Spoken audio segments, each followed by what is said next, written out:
Esporte em Debate. Nós estamos chegando aqui na TV Assembleia, canal 9.2, Max TV, canal 17 e também na Sky 309.2.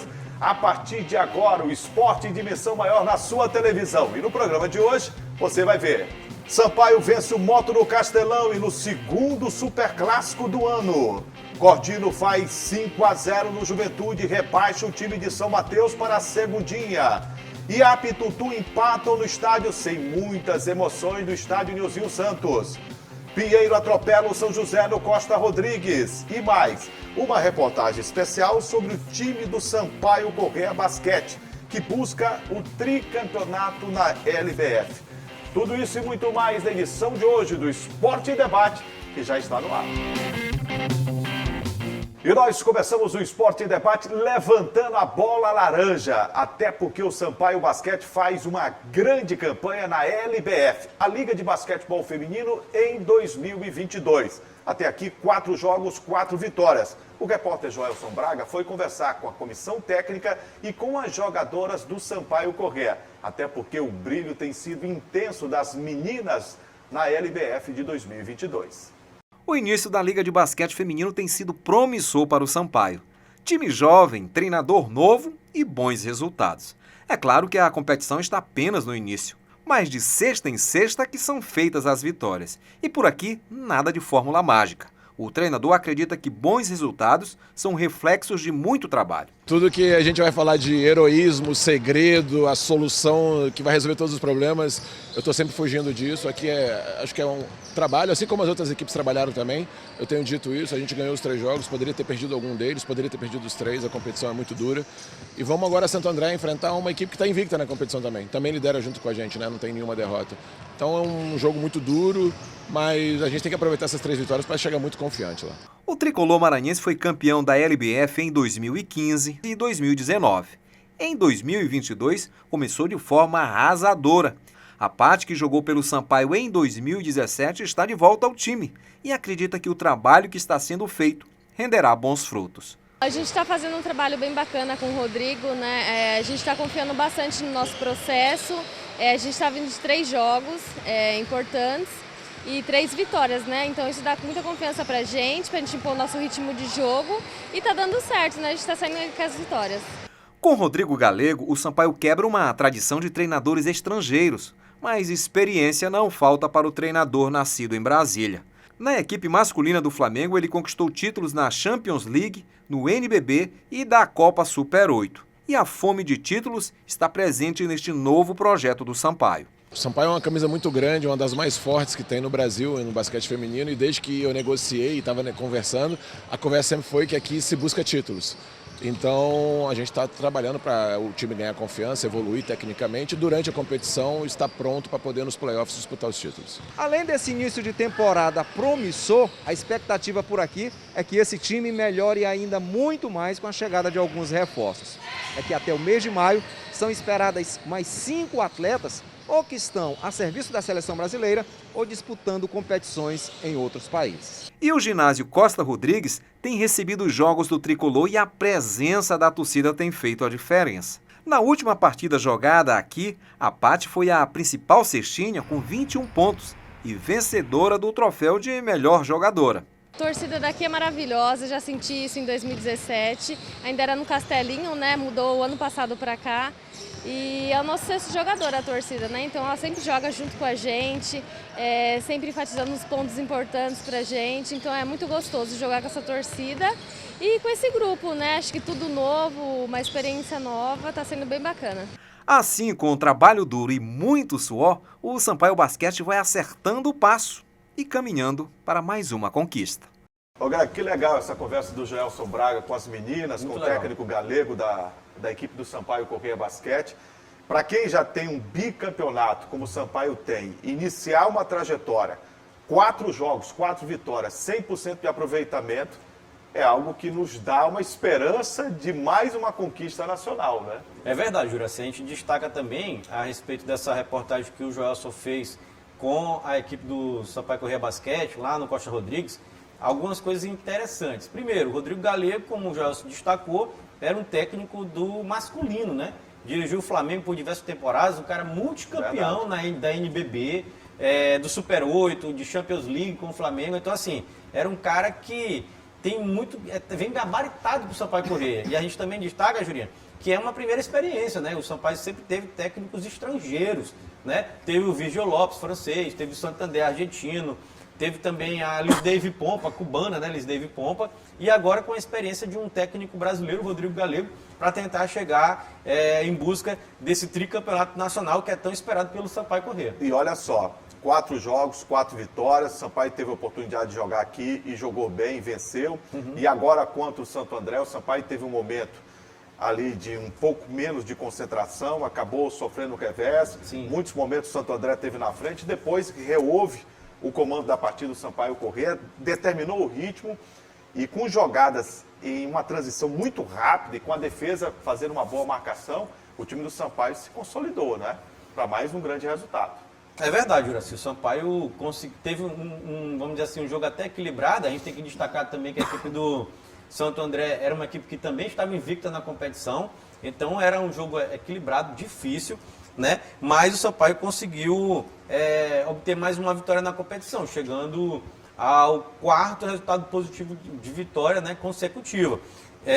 Lidera agora a LBF, tem próximo compromisso já agendado, já marcado, para agora nesta terça-feira, dia 29, Jurinha, 29 de abril, 7h30 da noite, o Sampaio enfrenta o Veracruz em Campinas, no ginásio do Paineiras, fora de casa mais uma vez. Então, o Sampaio vai em busca de, quem sabe, mais um resultado positivo e de abrir vantagem cada vez mais ali dentro da primeira colocação da LBF. A gente pode observar que o Sampaio Basquete vem mostrando muito entrosamento. Esses jogos estão sendo televisionados. Sim. Por canais por assinatura e também TV aberta. A TV Cultura está transmitindo. TV Cultura está transmitindo. Isso. É bom que o torcedor maranhense possa acompanhar mais o time do Sampaio Basquete. Exato. E nos jogos aqui fazer uma enorme diferença. Porque se você se lembrar bem, e o torcedor acho que vai remontar um pouco a sua memória, para saber que no início, inclusive do basquete, o grande diferencial do estado do Maranhão foi a torcida. Sim. Então essa torcida precisa voltar a estar no ginásio Costa Rodrigues, o coração do esporte amador. Está novo o Costa Rodrigues, está em boas condições, bonito, reformado, é um local aprazível, né?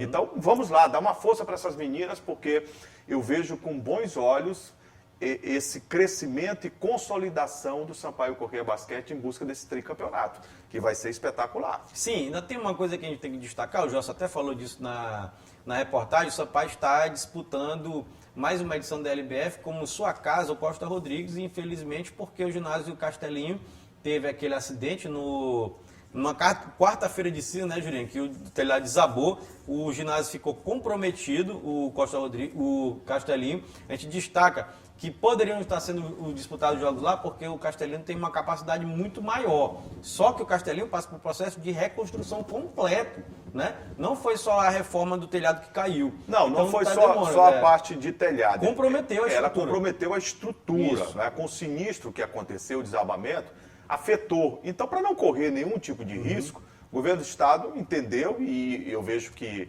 a precaução é o melhor caminho, derrubar aquela parte toda da estrutura que poderia ter alguma avaria e poderia causar algum tipo de problema na frente, e fazer de novo com os padrões hoje, que são muito mais modernos de 15, 20 anos atrás. Atualizados. Né? Atualizados. Exato. Então, assim, porque eu fico assim um pouco triste, porque a gente chama assim, a LBF tem um apelo muito grande de torcida, a galera vai, lota o ginásio. O Castelinho, por exemplo, tem a capacidade, é o nosso maior ginásio em termos de capacidade de público no Maranhão, de 6 mil torcedores, bem acomodados. Isso. É claro que você tem essa capacidade toda, e a torcida maranhense sempre foi, prestigiou, gosta do basquete, é amante do basquete. Exatamente. A capacidade hoje é de 700 a 800 torcedores ali na Costa Rodrigues. Não chega nem a 1.000 pessoas. Não chega nem a 1.000. É isso aí, por isso que eu fico assim um pouco triste por conta dessa expectativa que é mais baixa, né, de público. Mas é claro, é devido a um problema, um intempérie que aconteceu.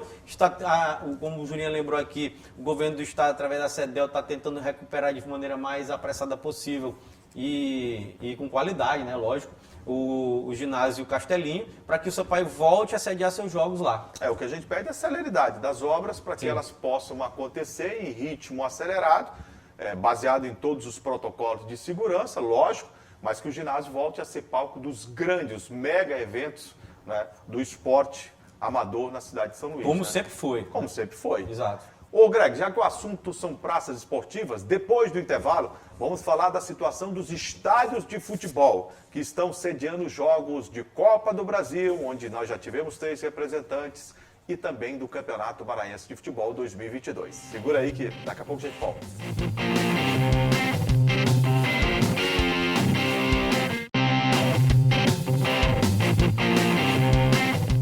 Já estamos de volta com o Esporte em Debate. O período é chuvoso e ele vai se estender no Maranhão até meados de junho, julho. Muitas das vezes a gente tem até uma previsão diferente da realidade aqui no nosso estado. Mas é bem verdade que os nossos clubes jogaram recentemente a Copa do Brasil e tiveram que atuar em estádios da capital e do interior do estado. O Campeonato Maranhense tem a participação de 8 clubes e as sedes dos jogos até aqui tem servido de questionamento de dirigentes, da imprensa e do próprio torcedor. Ô Greg, Sim. as praças esportivas não estão boas. Não. Vamos começar pelo Castelão, Bora. que é o maior palco do futebol do estado do Maranhão, estádio para capacidade de 40 mil torcedores. A iluminação, Greg, não está boa. Boate. Não está contente. Boate, viu, Jurinho? O gramado do Castelão, a gente sabe que é um gramado muito pesado, da década de 80, quer dizer, um gramado que foi muito bom para o século passado.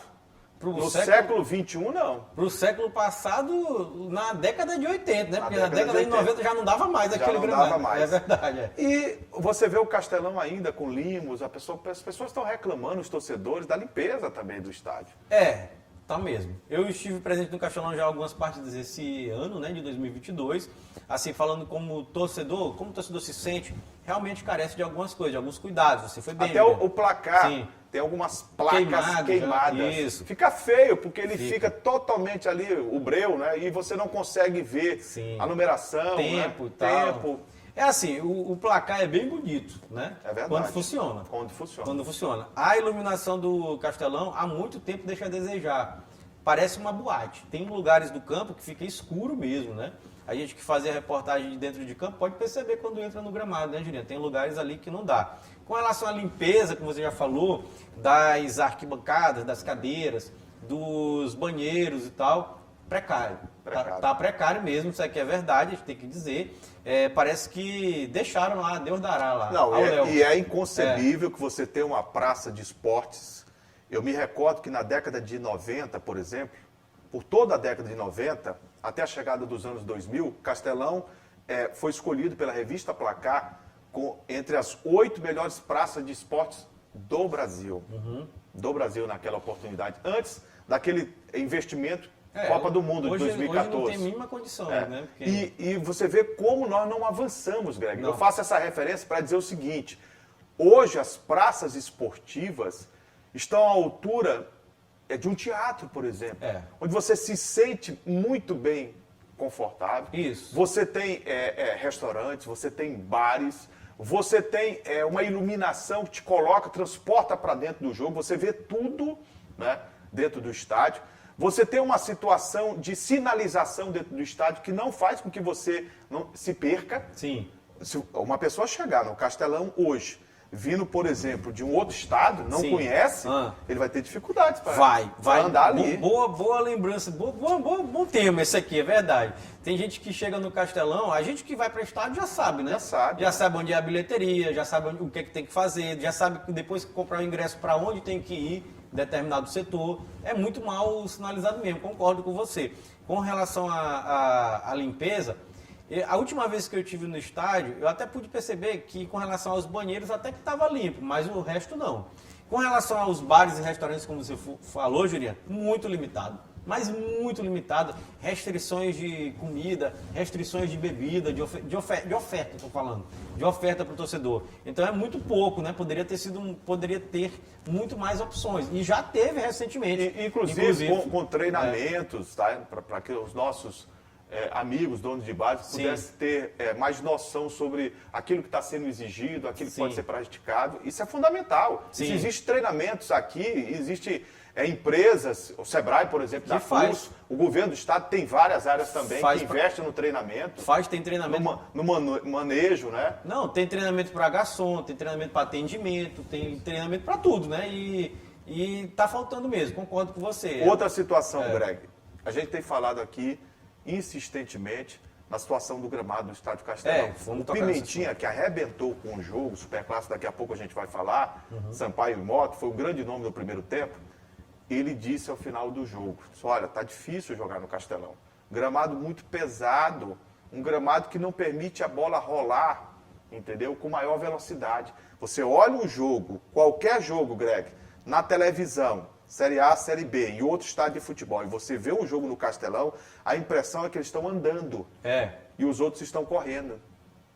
Você vê uma diferença de velocidade, de dinâmica de jogo impressionante, porque a bola, ela para correr naquele gramado, jogadores, olha, as pernas precisam estar muito bem e a maioria não aguenta. Não aguenta. O próprio Pimentinha, que está acostumado a jogar nesse gramado, disse, olha, saiu na metade do segundo tempo. Ele já não está aguentando mais, porque ele também já está batendo a idade nele, né, Jurinho? Mas eu vejo aqui jogadores jovens. Sim, que não aguentam também. Reclamando. Não, porque assim, esse gramado do Castelão, ele sempre foi até vamos dizer assim, um ponto a mais, uma força a mais para o time mandante aqui que jogava em São Luís, tanto o Sampaio quanto o Mota, quanto o Maranhão, né, porque já está acostumado a jogar nele. Só que, como o Jurinho lembrou aqui, é um gramado que não existe mais.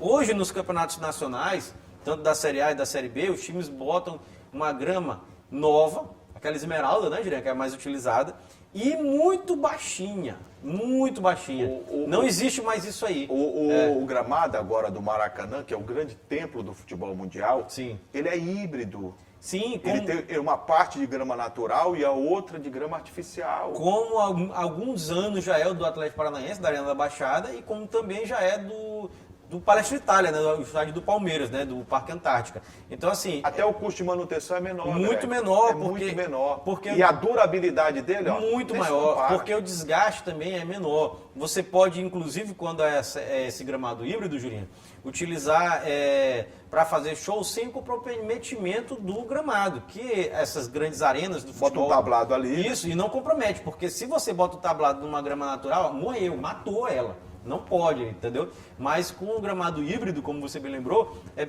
totalmente plausível e capaz de fazer shows e grandes Eu sei eventos. que não dá para tirar agora, parar totalmente impossível. o estádio. Agora é impossível. Mas dá para você fazer um projeto e já pensar, né, nessa virada de temporada e mudar. Até porque essa grama já chega, não é a grama mais de plantio, ela já chega em tabletes. Ela chega nos rolos, né? Isso, o aí cara você só vai encaixa. compactar. Isso, assim, Coloca, vai fazer a assim, compactação. tem uma dica, vamos dar uma dica aqui para a CEDEL, que é a administradora do estádio, né?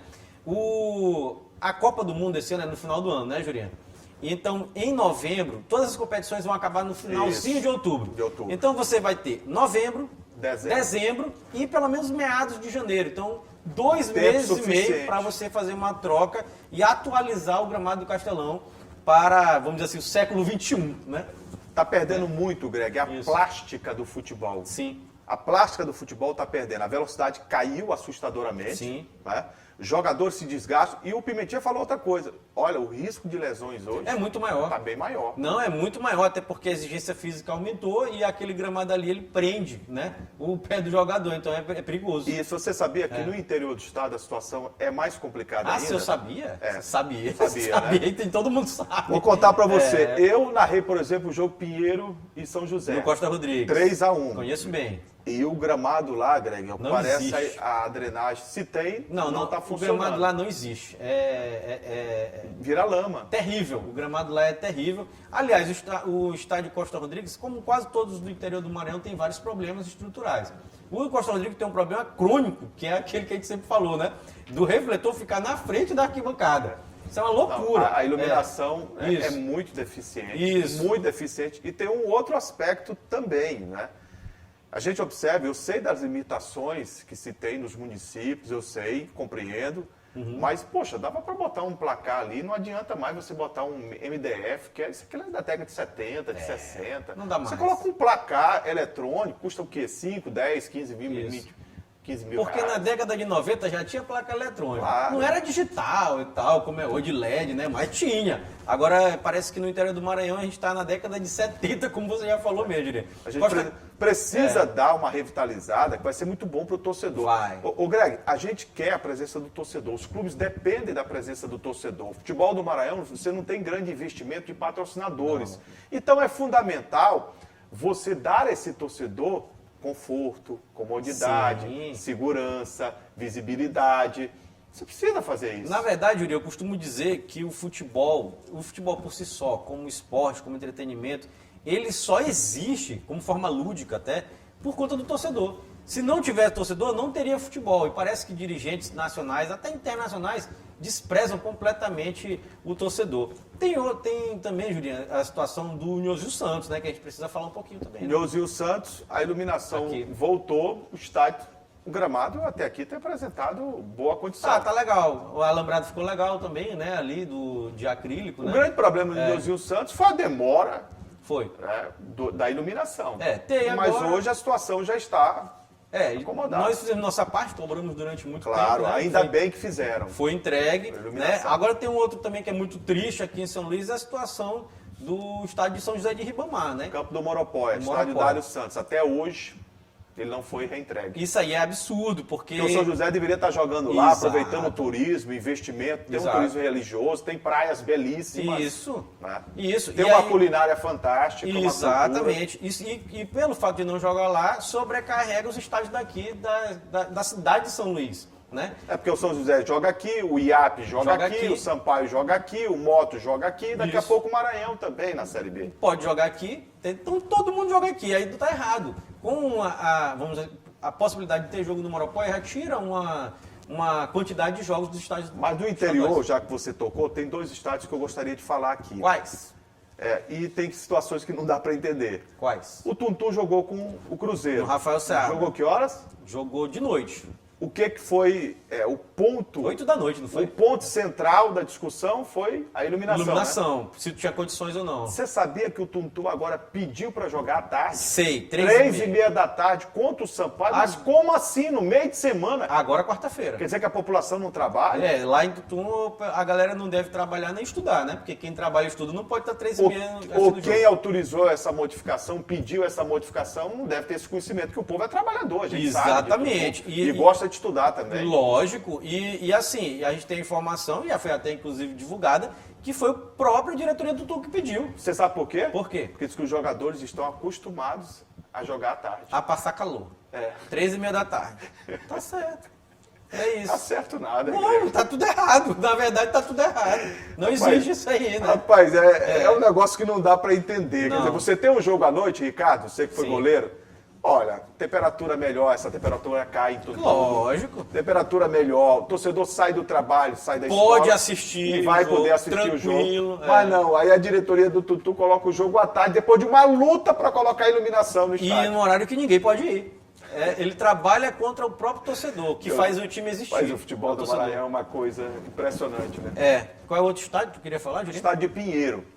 Né? A gente falou do estádio de Pinheiro, Falou. essa situação. E tem o estádio municipal Frei da Badia. Isso, importante. Que é o estádio que foi fechado. Um dos depois mais de importantes do Maranhão. Desabamento. Sim. E agora foi autorizada a reforma. Mas está demorando demais. Aquilo ali foi falado que era uma coisa mais simples de ser resolvida. Eu acho, E até agora nada. eu acho, Julinho, que a situação A lá... Imperatriz está na Série B. É isso que eu ia dizer, que a situação lá... Sabe, o Imperatriz não joga mesmo, então deixa eu sair pra lá. Deixa pra E eu lá. acho que abandonaram de maneira irresponsável, né? Irresponsável, né? Mas tinha que fazer a reforma completa do estádio. A gente sabe que teve uma parte que desabou, né? E ficou comprometida aquela parte. Lá é de módulo, né? Dá até pra Eu até reformar fiquei só aquela feliz parte lá. porque técnicos observaram lá a situação do estádio Frei da Badia e disseram, Greg, não, isso aqui hoje a gente pode fazer pré-moldado ou uma situação de ferragens novas, troca, bota tudo, traz um teto já Pronto. pré-fabricado, coloca no lugar e resolve o É problema. legal, faz. Poxa, até hoje Então nada. faz, né? Se é assim, então faz, né? Mas o problema é que não fizeram. Concordo com você, tá demorando muito. Um absurdo, né? Absurdo. Absurdo. Aquilo ali é investimento público, dinheiro público. Sim. E o Imperatriz Não é porque o Imperatriz está mal, o Imperatriz foi rebaixado, o Imperatriz vai jogar a Série B. Vai. E é uma grande equipe, não Vai. pode ficar sem o estádio. Isso, tem que ter o estádio para jogar lá, tá certo. Depois do intervalo, o destaque para o Campeonato Maranhense. O Sampaio Corrêa bate o Moto e deixa o Papão numa situação complicada para a classificação. Daqui a pouco nós voltamos com todos os resultados do Campeonato Estadual. Segura aí que a gente volta já.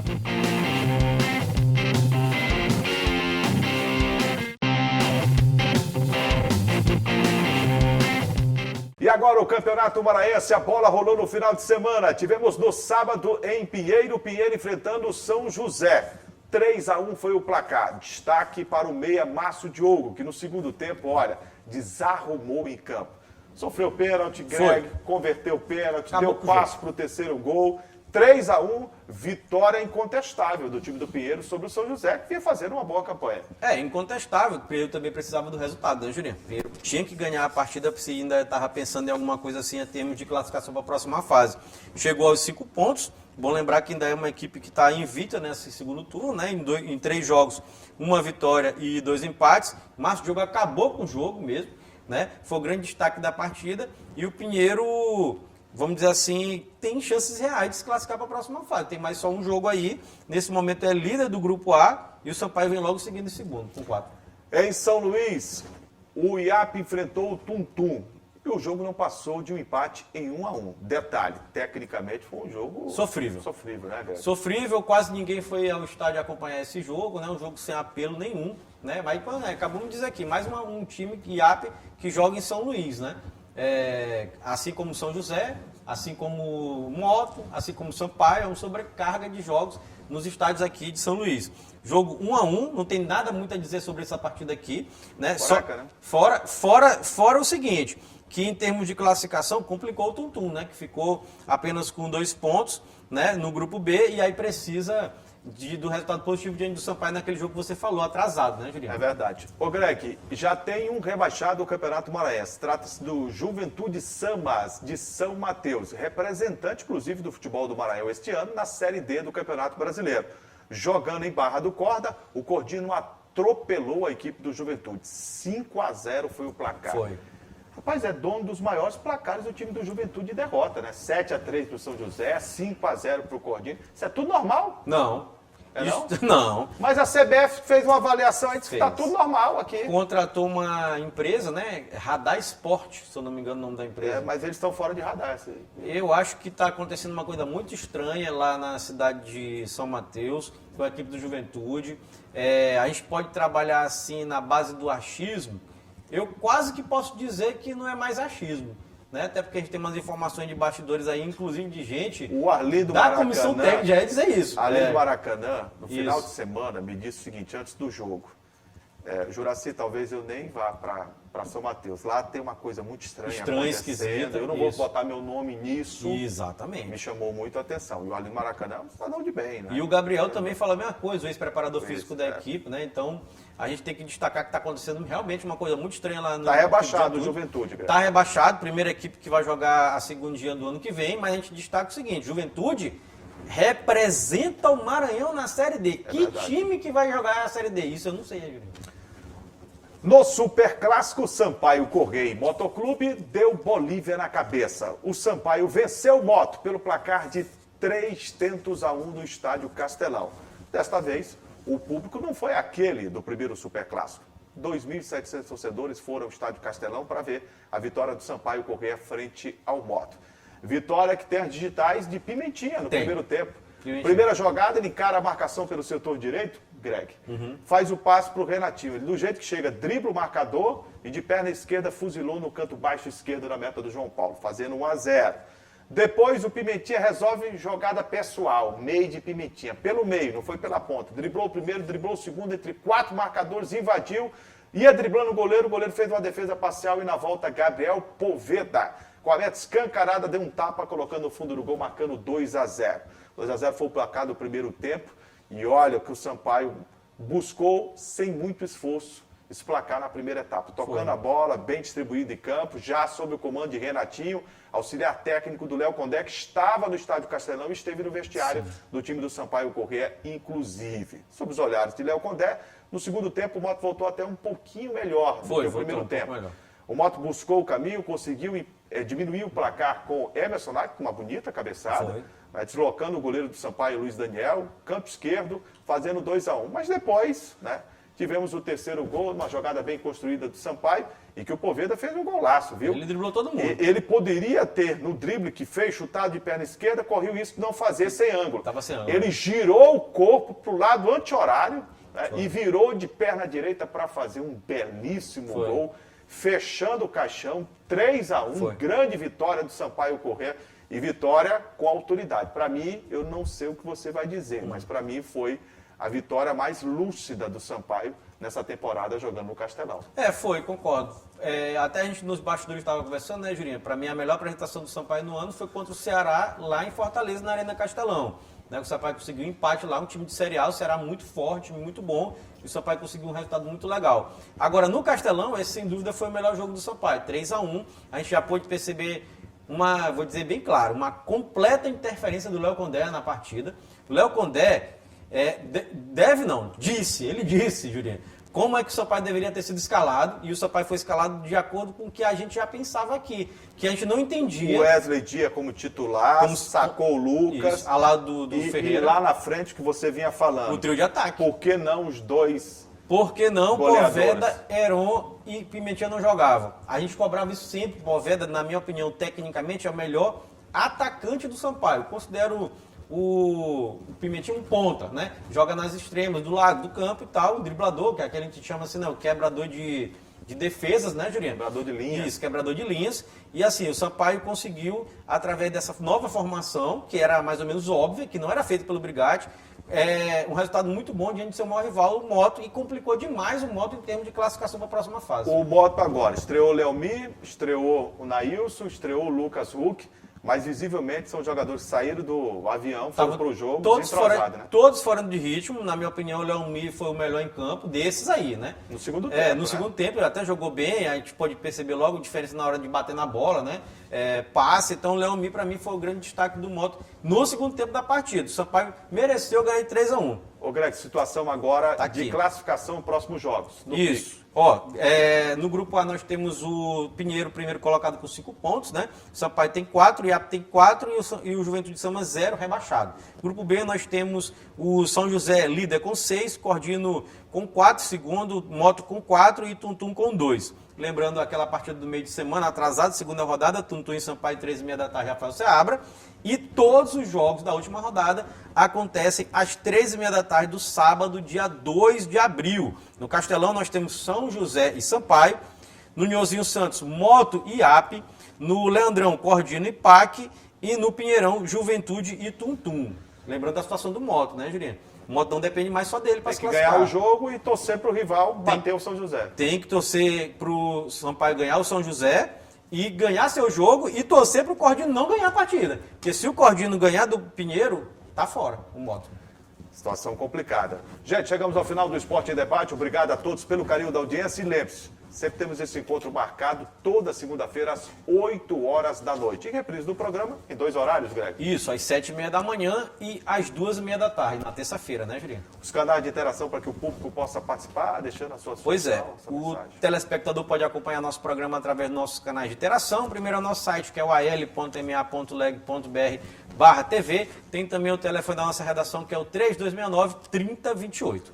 Tchau, gente. Obrigado pelo carinho da audiência e até a próxima. A gente se vê. Tchau. Tchau.